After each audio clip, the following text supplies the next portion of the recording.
It's time now for our press review with Leo McGuinn, and we go back to our top story to start with the elections in Germany. Leo, how has that CDU victory been received in Germany?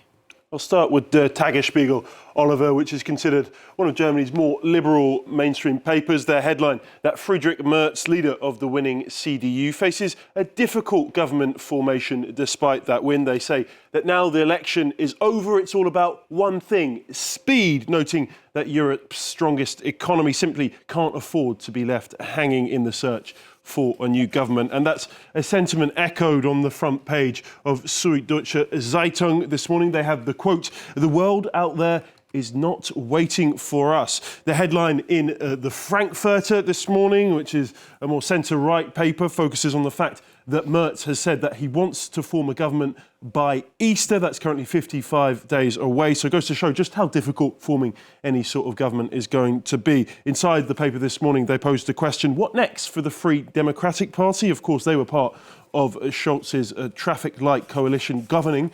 Their leader, Christian Lindner, has stepped down after disastrous results. They didn't win a single seat despite winning 91 last time out. And now the party faces an uncertain future. I just want to show you a map of how the country voted, showing you how divided Germany was going to the polls. The East overwhelmingly voting for the far-right AfD party, a party who had their best ever election results, of course, doubling their support from last time out. And to Ukraine now, where it's the third anniversary of Russia's full-blown invasion. How's this being covered? It's the lead for several papers across Europe this morning, including here in France. Libération, they have Volodymyr Zelensky on their front page. He asks the question, who can save Ukraine? The first 9 pages in Libération this morning are devoted to that 3-year anniversary. They have a really interesting piece actually on Donbass, and where they say life will never be the same again, from the trenches of Pokrovsk to the shops of Kramatorsk. The region at the epicenter of the clashes between Russian and Ukrainian troops is a place where daily life coexists with the threat of bombardment. Young people in the Donbass are becoming rare, deserting a region largely populated by old people and soldiers. Education now provided online. Schools have been mostly decimated by the bombardments. Independent in the UK, they also focus on their anniversary this morning. They have a front page full of stats labelling it the true cost of Putin's invasion. There's been a 30% rise in civilian casualties over the last year, according to the UN. Overall, that equates to 12,000 civilians killed, 669 of them children, and there are now 6.9 million Ukrainian refugees globally. The front line stands at 1,000 kilometres long, even after 3 years of fighting. I'll give you some financial stats to finish. Ukraine has received £58 billion in aid from Europe. That's around 70 billion euros, and a whopping 40% of Russia's public spending now goes on the military and defence. Just some staggering numbers there, Oliver, to illustrate just how costly this war has been, both on a financial and a human level.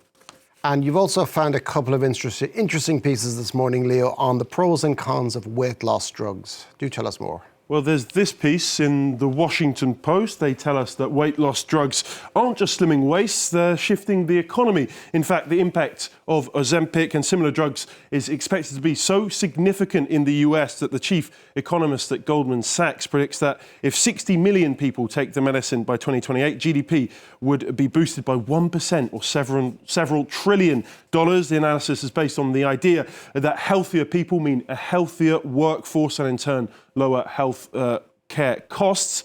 Sounds like good news, doesn't it? No downside, surely. Well, actually, as you can see by this Times piece this morning, jabs have been linked to 82 deaths in the UK. The data shows that 22 people died after using the medication for weight loss, and 60 fatalities were linked to those taking medicine for type 2 diabetes. Weight loss injections such as Mounjaro and Ozempic have surged in popularity. 500,000 Britons estimated to be taking the drugs, but there can be life-threatening complications such as seizures, bowel obstruction and inflammation of the pancreas. NHS have warned anyone who hasn't been given a prescription not to take the drugs. Just to note as well, this comes just days after the Times reported that drug dealers are now selling Ozempic alongside Class A drugs. They're trying to exploit that soaring demand. And to change of gears to finish, one man who's on a mission to save Britain's pubs.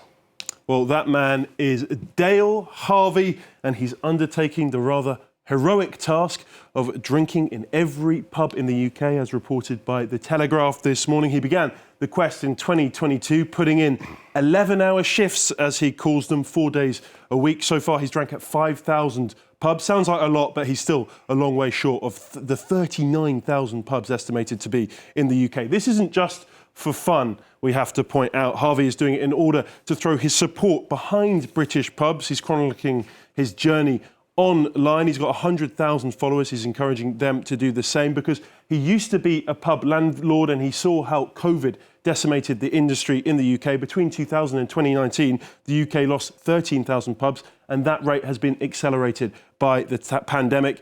Harvey believes that the government need to do more, support your local independent breweries, he says. If not, we're going to lose them. A noble challenge, although you do worry a bit for his liver. And I've been on pub crawls before, Oliver. I mean, my max is 12, so 39,000 is a bit beyond my max, I've got to say. Well, I feel we should be playing out with Land of Hope and Glory for that patriotic endeavour.